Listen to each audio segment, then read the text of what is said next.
the friendship is sharing deal. Because I want one of your McNuggets. And I need some of your Quarter Pounder. There's a deal for everyone at McDonald's. Get one favorite like 10-piece chicken McNuggets, a Quarter Pounder, or a Big Mac and get another for just $1. Price and participation may vary. Valid for item of equal or lesser value. Luxury is meant to be livable. Discover the new leather collection at Ashley with premium quality leather sofas, recliners, and more, all built to last. No matter how many spills, scuffs, or pet-related mishaps come its way, the leather collection at Ashley is made with the durability you need for the whole family. Shop the new leather collection at Ashley and find chairs starting at $499.99 and sofas at $599.99. Ashley, for the love of home.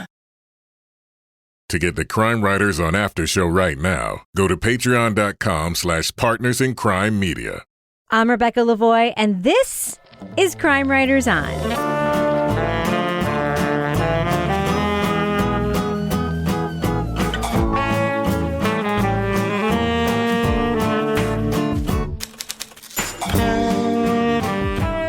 Crime Writers On is the original true crime review podcast that digs into true crime, pop culture, other podcasts. And on this episode, a Baltimore detective is shot in an alley. Did he take his own life, or was he taken out by the dirty cops he was about to testify against? We'll discuss the HBO Max documentary, The Slow Hustle. Joining me to get that done and more is true crime author, TV journalist, and host of the These Are Their Stories podcast, my husband and love of my life, Kevin Flynn. Hello, Kevin. Hello, Rebecca. Also with us is private investigator, certified pet detective, resident cat lady, and author of Dead on Deadline, Laura Bricker. Hello, Laura. Meow. And finally, our captain of everything cynical, author of the City Trilogy of novels, host of Strange Arrivals, and our Patreon Deep Dive Book Club podcast, Toby Ball. Hello, Toby. Hey, Rebecca. So, Kevin, we have some thank yous for the podcast, do we not? We do. Shall we do it? Fruitcake thank yous.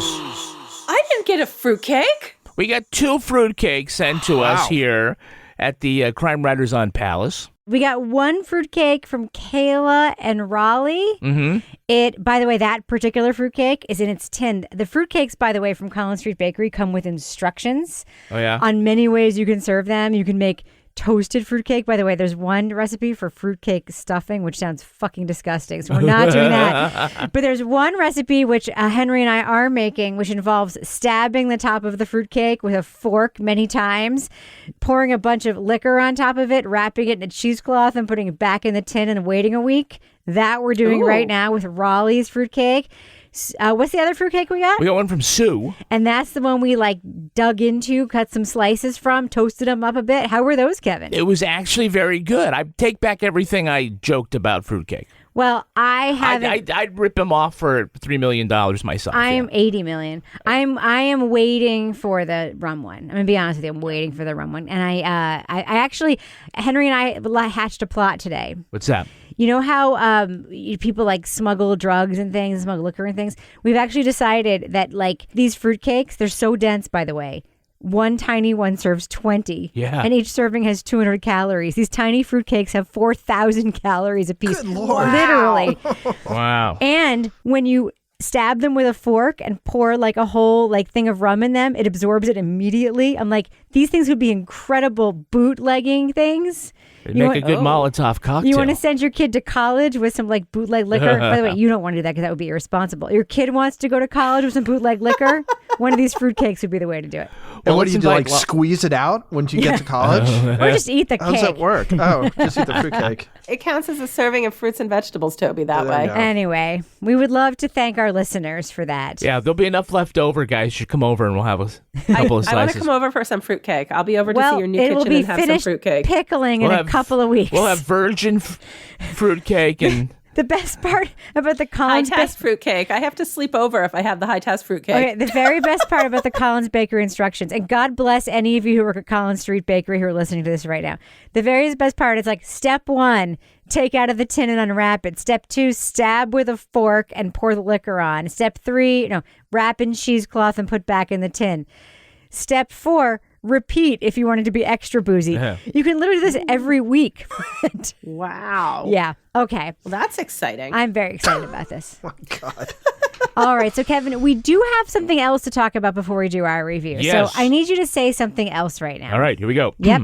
True crime update. Yes. This directly relates to the very case that started this very podcast, and that is the Adnan Syed case. Oh. So it relates directly and indirectly to that case. So this case, this is from the Baltimore Sun. The headline reads, Baltimore poised to offer $8 million settlement to family of man exonerated after serving 17 years for murder. So I'm just going to read the first couple graphs, okay?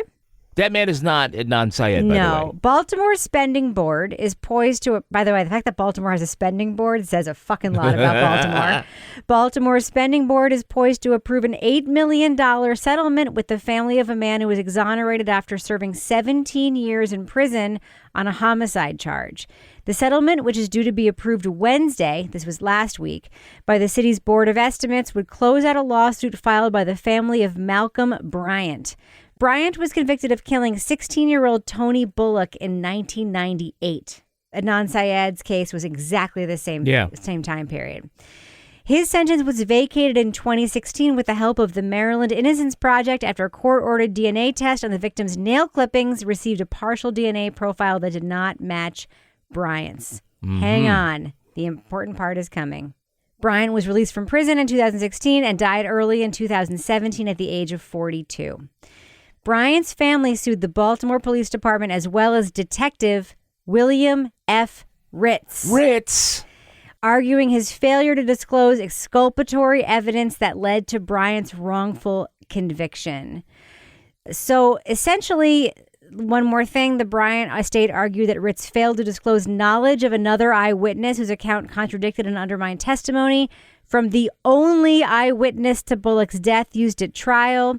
Ritz allegedly failed to disclose multiple pieces of evidence pointing to another possible suspect in the case. So, oh my God, there's actually so many parallels, including the same personnel. William Ritz, as you might remember from Serial, are two lead detectives in the case, Ritz and McGilvery. Ritz was the lead detective on Adnan Syed's case, is now the subject of several investigations in which he is accused of manipulating evidence and witnesses to charge people and convict people.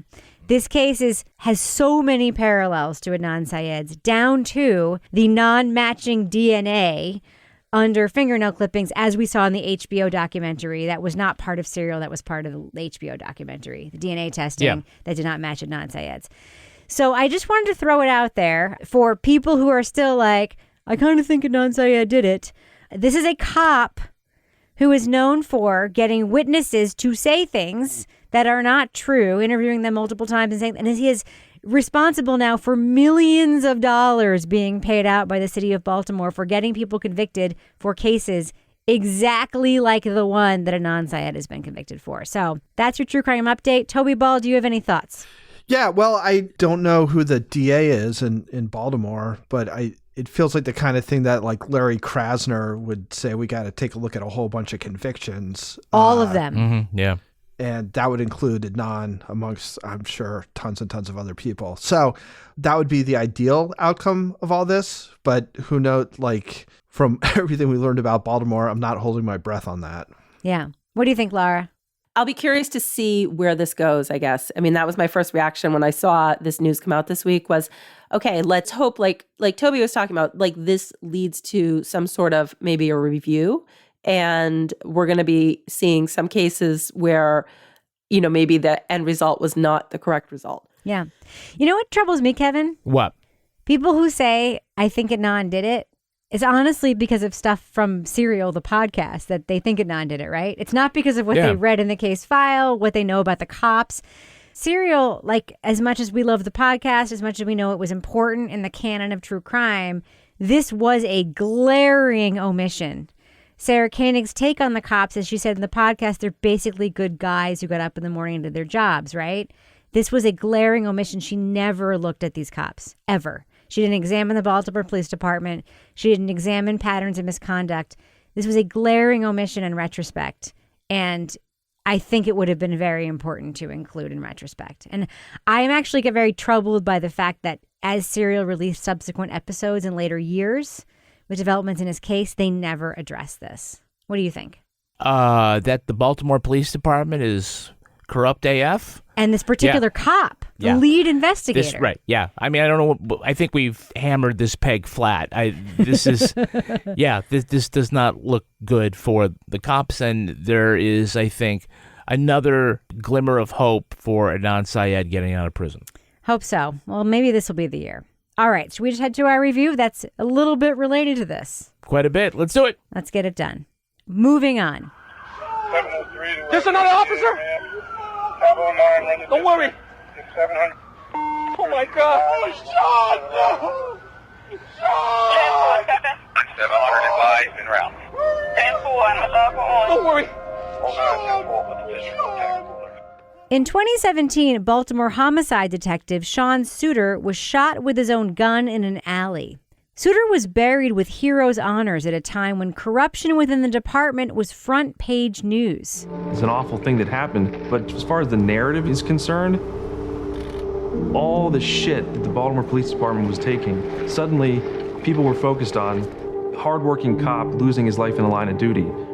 But the stories collided when it was revealed Suter was about to testify before a federal grand jury about a group of dirty cops. The department determined the evidence pointed to the headshot being self-inflicted. But was it actually a hit to keep Suter quiet? I think it quickly became, well, which one do we have evidence for and which one do you believe? I'm not paid to tell you what I think. I'm paid to tell you what I know. And we don't know shit about this case. The HBO Max documentary, The Slow Hustle, examines the shooting of Detective Suter through the eyes of local journalists, former cops, and community activists. It shows that unchecked corruption within the Baltimore City Police Department is a root cause of Suter's death. The lingering question was whether that corruption led another cop to take Suter out, or whether the fatal shot was from his own hand. Spoiler alert, we're going to be talking about plot points from The Slow Hustle. So if you want to remain spoiler-free, go to the estimated time code in our show notes to hear our thumbs up or thumbs down reviews. Now, Laura, I think one thing in our notes we all agree on is that this is a documentary that perhaps could have made a more clear case in one direction or another, but the format of the documentary itself did not necessarily do that. Can you just share your thoughts of that at first? Because that is something that appeared in all three of your notes about The Slow Hustle. Yeah, you know what it was? I feel like it was hard for me to follow and I couldn't figure out why. So I actually ended up watching the beginning twice because I was like, am I missing something? Was I just in a funk when I first started watching this? And I think what it is that, we have these interviews from police department people. We have Suter's widow. We have Suter's children. We have the journalists that were involved, all the people that were involved. But we don't necessarily have, I feel like one person who's central to the story, whose position is we have all the positions. So we have that journalist, D. Watkins, and he's got an opinion on this. I pretty much saw everything in the streets, and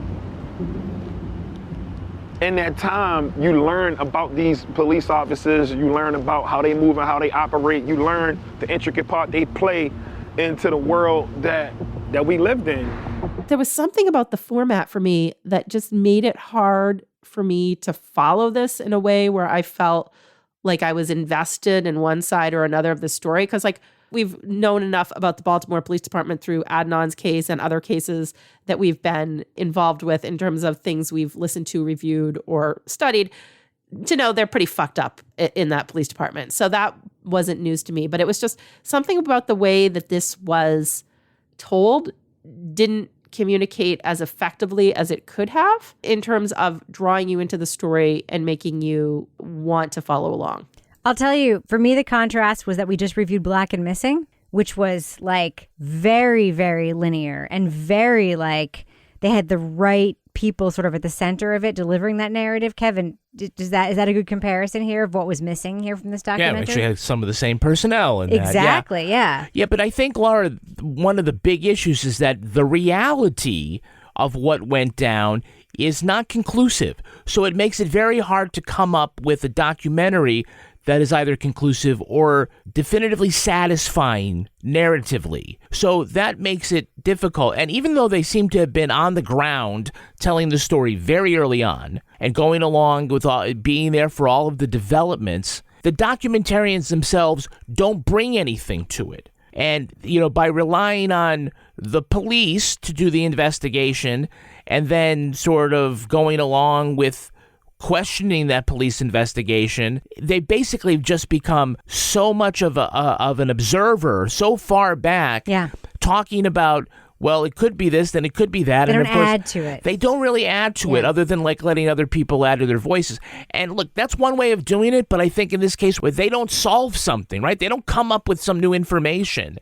It makes it hard to have a satisfying ending one way or the other. You know what? There's like 3 ways of doing this, right? There's the investigating it and trying to figure out what happened. Yep. There's the making a story about the fact that there are 2 points of view, and then that is the story, right? Mm-hmm. And then there is the just making a list on 2 sides of a line. And I feel like this documentary was like making a list on 2 sides of a line. And this story didn't deserve that. Like this story deserved to not be just 2 sides of a line. There were so many. I think they lined up something on one side more than the other. Yeah, but they did, but they didn't have a conclusive narrative on that side of the line. Yeah. Like I wanted to be on the side of the murder so hard, but they didn't give me what I needed. They didn't. And I really wanted to. And like they deserved it. They deserve that.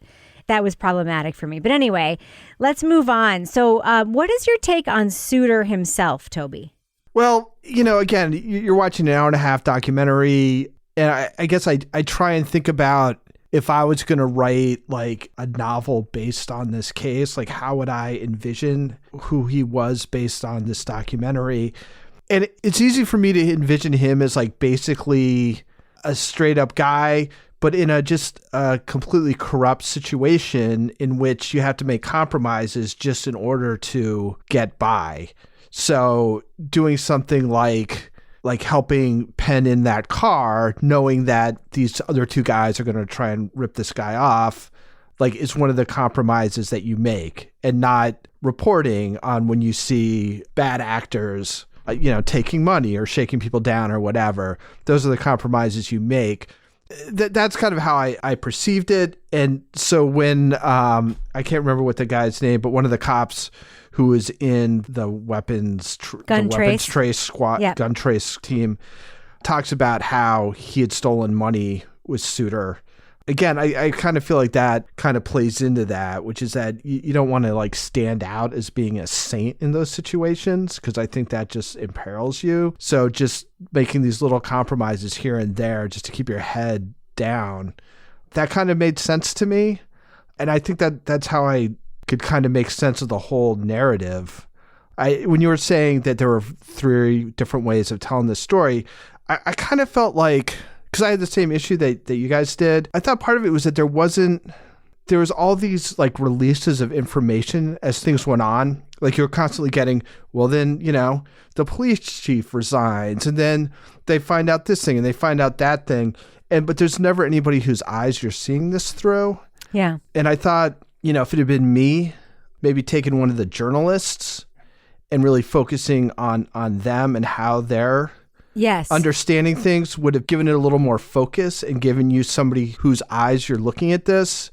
And I just kind of felt like there wasn't that kind of focus, which I found a little disorienting.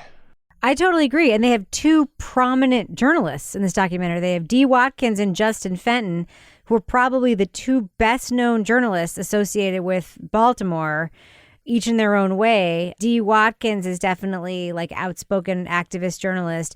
Justin Fenton is a Baltimore Sun journalist who is both very well known and controversial in his own way, because he's the kind of journalist who, like, for instance, doesn't pay attention to things like Undisclosed and like and activist journalism and Serial. And so he's frustrating to activist journalists, but he knows everything about the Baltimore cops and these beats. And he's in this. And by the way, his beard situation in this is out of control. Like in every shot, it's like you never know you never know which Fenton you're gonna get. You're gonna get clean shaven Fenton. You're gonna get caveman Fenton. It's hilarious. I know where the evidence is. Inside his beard. Pulls it out. But yeah, I agree with you. Actually, I actually think he And I don't want to I actually think seeing it through the eyes of a quasi-controversial, but quasi-straight-laced white Baltimore Sun reporter would have been a really interesting point of view to do this through, because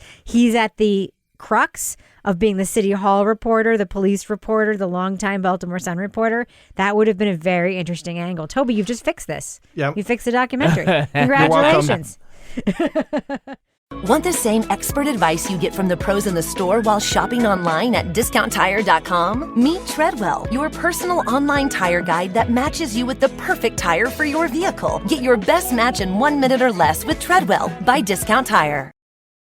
The friendship is sharing deal. Because I want one of your McNuggets. And I need some of your Quarter Pounder. There's a deal for everyone at McDonald's. Get one favorite like 10-piece chicken McNuggets, a Quarter Pounder, or a Big Mac and get another for just $1. Price and participation may vary. Valid for item of equal or lesser value.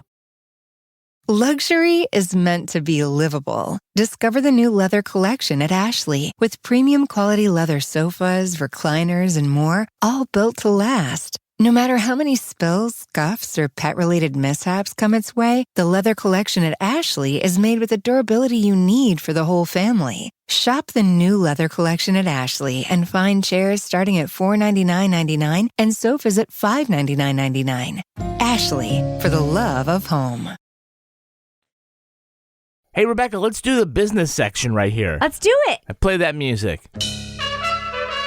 Oh my God, it's so wonderful in my ears. It really ears. is. Ba-da. Do you want to know what's coming up on Patreon? I'm dying to know what's coming up on Patreon, Kevin. Okay, well, we've got a new episode of Toby Ball's Deep Dive Book Club podcast. And it is buck wild. Is that because you're on it? No. It's not just because I'm on it. It's also because it went completely off the rails. It was actually like a real life book club. Look at Toby's face when we talk about it. Toby, what was the book? And tell us what the fuck happened. It feels like only a few hours ago that we recorded this. The book was called A Line to Kill by Anthony Horowitz. And we had quite a rollicking conversation with Rebecca and Janet Varney and Shirley Laro. And yeah, I think you just got to listen to it because I don't think I could possibly recap the strange eddies that we followed in this conversation. Have you ever been home when my book club has happened? Yeah, you don't talk about the book at all? It was kind of like that. And you're like, what did I just spend 4 weeks reading this giant tome to not even talk about the characters? We talked quite a bit about the book, and then it just suddenly, there was other stuff that seemed like it was more interesting to talk about at the time or whatever. Anyway, it was a fun conversation. Yeah, it was super fun. Toby, you were a really good podcast host, and thank you for having me. You don't have to have me back if you don't want. I would totally understand. What? It was totally fun. It was so fun. Yeah, it was fun. Yeah. It was nice. It was a good group. It was a fun conversation. So many people came. We had a huge audience. Yeah. Wow. Yeah. Of 5 people or 6. No, actually, it was a really, really good group and very engaged chat as well. So, Kevin, as we do sometimes, we sometimes ask, do we have any Patreon patron saints this week? Yes, and for clarification, these people are saints for this entire week. Oh, really? Yes, they were saints on Monday. Yes. And they have, people are like, well, what is the sainthood? It encompasses... Yeah. What's the statute of limitations on sainthood? It's the calendar week, I think, is what we're going to go with. Wait, should we have an advent calendar for Patreon sainthood? No. We have a piece of chocolate every day? You does. Yeah. You're free to have the chocolate whether you want it or not. Our Patreon patron saints are, and the angels have been standing by. It's Gigi Brand and Karen Greenberg. Bless you. You stepped in my bless you. Bless you. Bless you. And thus ends the business section. So, Kevin, you actually have a very interesting theory. Now, listen, I will tip my hand. The entire time I watch this, my reflex, my criminal justice mind reflex is he was murdered. Only because I did follow this case in the news very closely when it was happening. I know a lot about the gun trace unit because I helped produce the undisclosed series on Freddie Gray. They're corrupt as fuck. The Baltimore Police Department is rotten. And that is not an opinion. That is just true. Yeah. And we heard that ex-commissioner, when you have an ex-police commissioner in a documentary about a police department saying the department is rotten. Like, I think I'm comfortable saying, as a commentator, the department's rotten. You would not be the first nor the last to say that. so that is just true. So when I look at like Suitor, what you just said, Toby, about basically a nice guy, yada yada yada, like they start on day one, and this is like you could be like Mother Teresa, and this is your job now. So your job is to show up, and this is what you are. And like, what are you going to do? You have to quit. If you want to stay a good person, you have to quit. Like, there's nothing you can do besides quit. Like, that you're either a cop or you quit. You either have integrity or you are a cop. Like, that's basically what it's like if you're a Baltimore cop in this era, right? So you actually have an interesting, like, technical counter argument to my reflexive argument that he was definitely fucking murdered. And I have to concede, Kevin, your technical argument to my reflexive he was murdered argument is not a bad Well, I don't argument. blame you for your reflexive feeling. Yes. Because, yeah, it's corrupt as fuck. And so it's hard to say. I want to believe he was murdered because there's a million reasons to think he was murdered. Right. But few of it has to do with the physical evidence, which includes the gun. It was his gun that was used.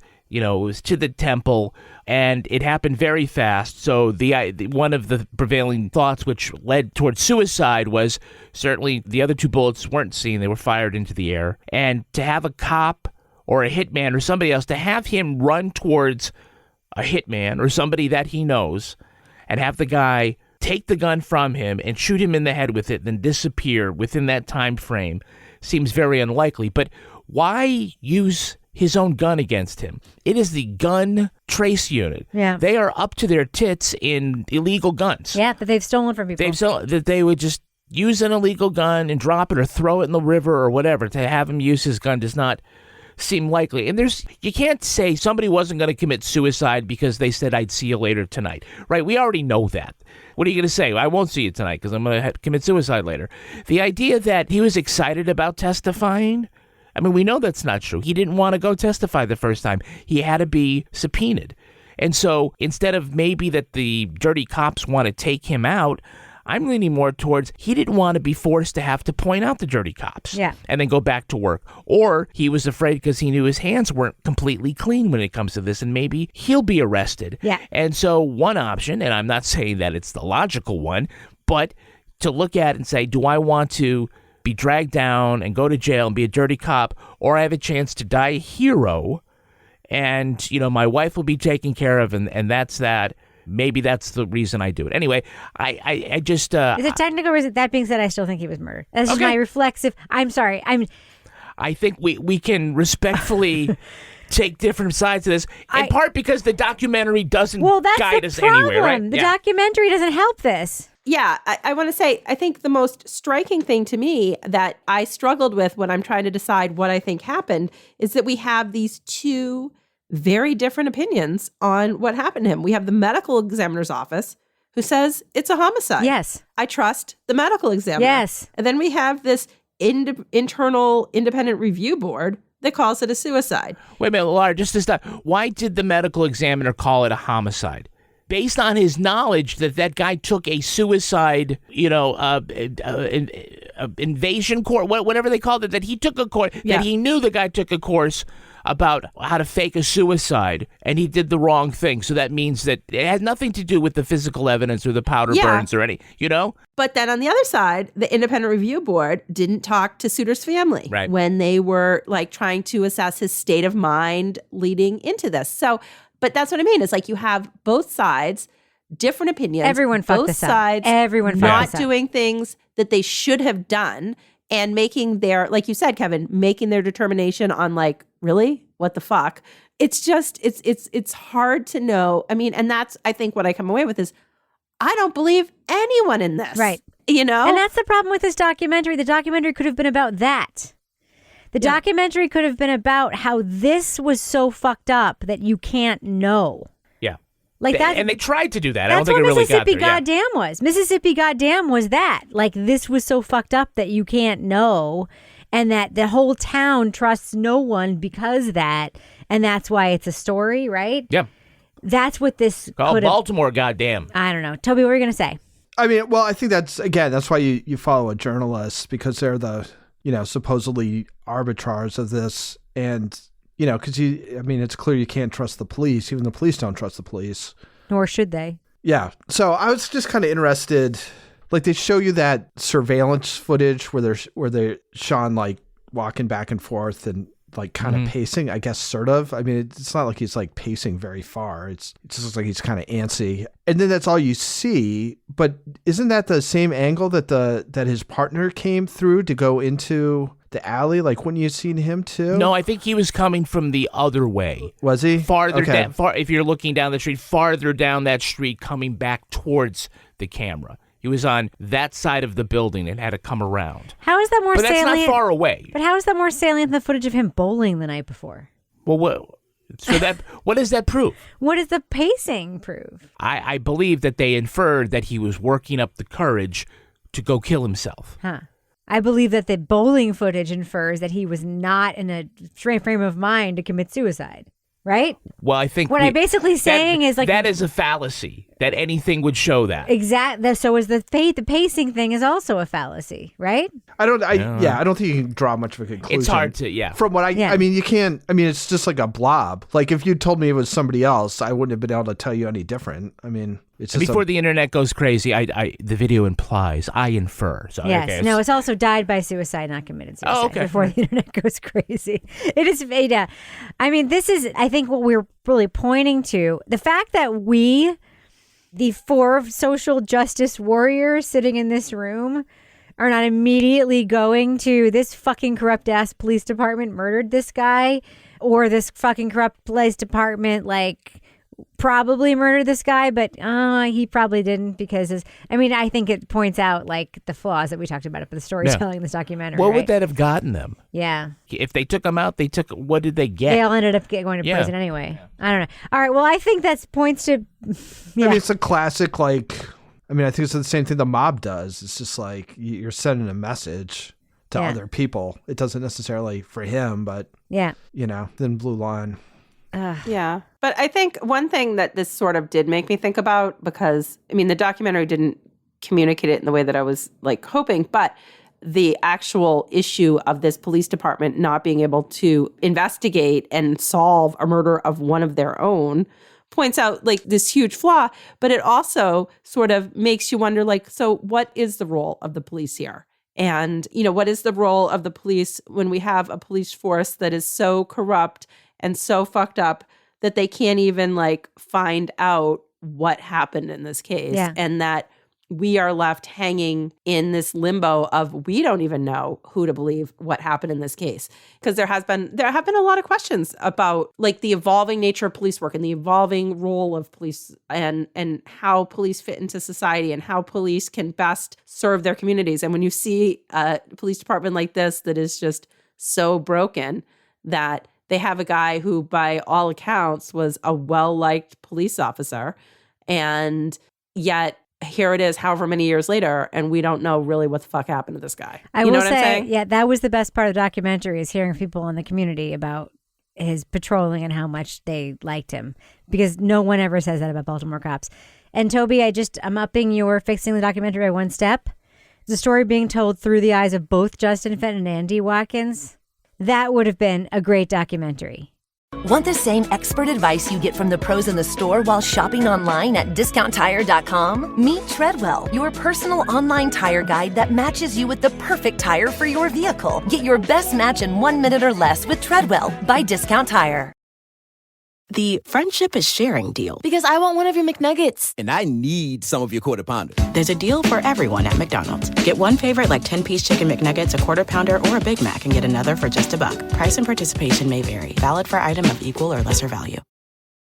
Luxury is meant to be livable. Discover the new leather collection at Ashley, with premium quality leather sofas, recliners, and more, all built to last. No matter how many spills, scuffs, or pet-related mishaps come its way, the leather collection at Ashley is made with the durability you need for the whole family. Shop the new leather collection at Ashley and find chairs starting at $499.99 and sofas at $599.99. Ashley, for the love of home. So let's do what we do. Let's let our listeners know. Should they check out The Slow Hustle on HBO and HBO Max? Laura Bricker, what do you think? So I think that this case of Sean Suiter is a case that is important. And I think it's a case that is interesting. And it's a case that you should learn about. Unfortunately, I don't feel like this documentary was done in such a way that I came away feeling like I knew what I should have known about the case in a way that was... I didn't like the way this documentary was put together and the way that it was structured. But I want to say the director in this, who was in The Wire, really feels connected to Baltimore and really wanted to shed light on this case. And kudos to her for wanting to do that. I just feel like this documentary, for me, didn't do it. And that I actually went back and started to rewatch it because I felt like I missed something or what I wasn't connecting to it. And God knows I can rage walk to anything and I can rage watch anything. And I felt like I had a hard time doing that with this. So I'm thumbs down. Toby Ball. I think it just needed to be thought through a little bit more. It's an interesting case. They've got a lot of interesting voices. I'm not sure if it's organized that great. It doesn't suck. I'm not sure if I'm on the downside of thumb sideways or the upside of thumbs down. But I guess I'm kind of a thumb sideways because the case itself is pretty interesting. They just didn't do enough with the actual documentary. Kevin Flynn. I'm going thumbs down on this documentary, thumbs up on an interesting case and the way it relates to a larger issue about police corruption. But I just don't think this documentary was told very well. It suffers from the fact that there's no solid conclusion to this case.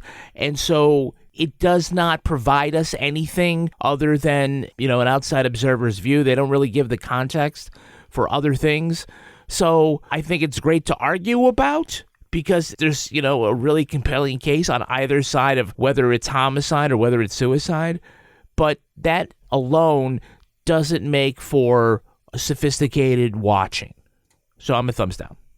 I am a thumb sideways on The Slow Hustle. I think it's worth watching to learn about the case. So I knew about the case beforehand. You did not, Kevin. And now you know about the case, right? Yeah. I think it's worth you learning about the case. And perhaps you will watch the next documentary that's made about it because it'll be great. Because you'll be interested in it because you watched this one. I honestly think it's worth watching this to learn about the case because it sheds more light on. Oh my God, is there another documentary coming out about this case? I fucking hope so. It sheds more light, honestly. I know everyone thinks about the Baltimore Police Department as being an outlier. I honestly do not think the Baltimore Police Department is an outlier. No. I just think it's gotten publicity. I think the Baltimore Police Department, frankly, is typical. In our state, New Hampshire, we have this thing called the Lori List, which a bunch of states have, which is a secret list of cops that are untrustworthy. And there's this one tiny town in New Hampshire called Ossipee, which probably has 5 cops. And it's a rough town. There are 2 cops on the Lori list from Ossipee. They had the same thing in Philadelphia. It's probably half the police department. There is a police chief in a tiny town called Troy who was on the Lori list of untrustworthy cops. There is an elected sheriff on the list of untrustworthy cops. I literally do think this is typical. So I actually do think this is worth watching somewhat. I just don't think it was well done. I do think that it's if there could be a director's cut, where it was just done a little bit differently. That implies they had better stuff they didn't use. It just could be great. It could have been so great because the material is great. And for the record, I still do kind of think Sean Suiter was murdered. So thumb sideways for me for The Slow Hustle. All right, that's going to do it for us. But before we go, Laura Bricker, I have to ask, do we have a cat of the week this week? And is it a pony? Please, is it a pony? It is not a tiny pony. I'm sorry. After my tiny pony last week, it's actually a New Hampshire dog. Actually, it's a Massachusetts dog. It's a New Hampshire case. A 1-year-old shepherd named Tinsley who saved her owner's life. This is an amazing fucking story. I love this. Well, put on your seatbelt, Kevin. Literally. All right. So there was a car crash, Interstate 89, a road I am very familiar with, road I traveled to and from college. And the police came along and there's this dog running around and they followed the dog. It's Lassie, Timmy's in the well. The Timmy's dog in the wouldn't well. let them catch him. until the dog led them to the badly damaged, according to the NHPR story, badly damaged pickup truck. 2 people had been ejected from the truck in the crash. They had hypothermia, serious injuries. Tinsley, good job. Unfortunately, then I read to the end of the story and I found out that Tinsley's owner got in a drunk driving crash. And I was like, but that's not the reason for Tinsley being dog of the week. The reason for Tinsley being dog of the week is because Tinsley is a loyal dog and clearly a very smart dog. And like, that's just amazing when you hear a story like this, where the dog was so clearly trying to help her owners. And the fire EMTs were just astounded by this dog. And Rebecca, you saw it too. To be clear, the cops saw the dog on Route 89 and they were trying to get the dog off Route 89. And they were like, come on. They didn't know there was an accident. And the dog wouldn't, they had no idea. The dog would not come. And they had to keep following the dog. And the dog was like, no, the dog would not approach. They knew the dog was a domesticated dog. And they were like, fuck, come on, dog, come on. The dog was staying in the road, would not approach. The dog was like walking away from them, led them to the broken guardrail and to its owners in this truck that had run off the road. Legit a Lassie story.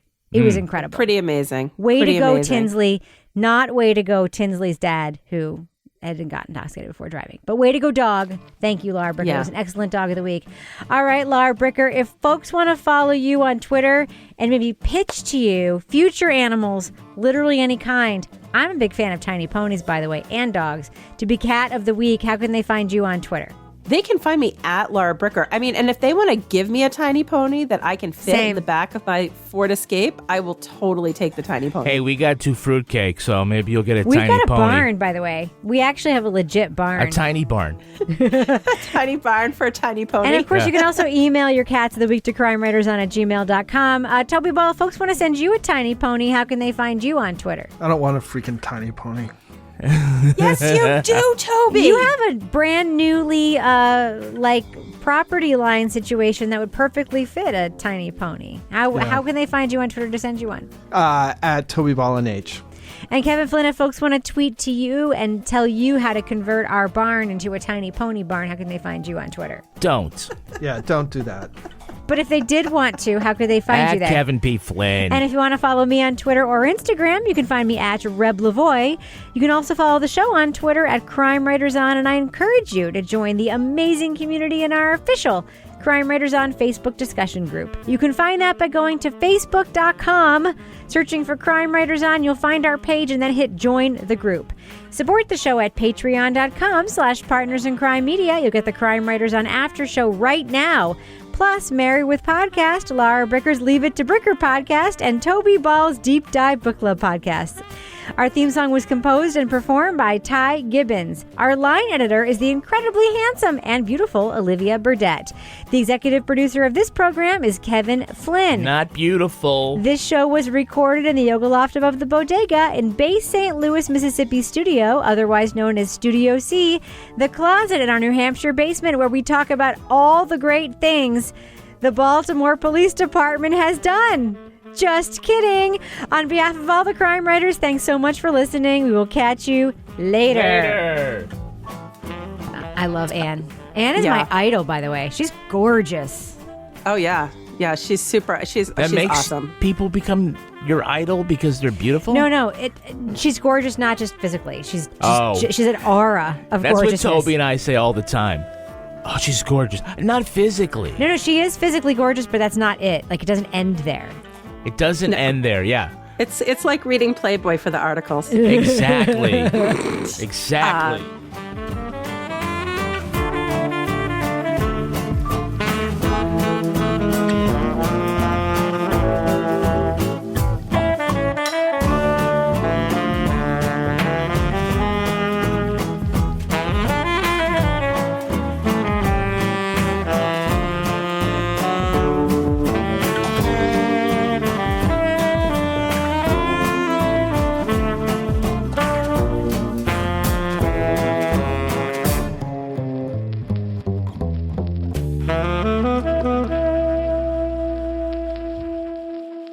Partners in Crime Media.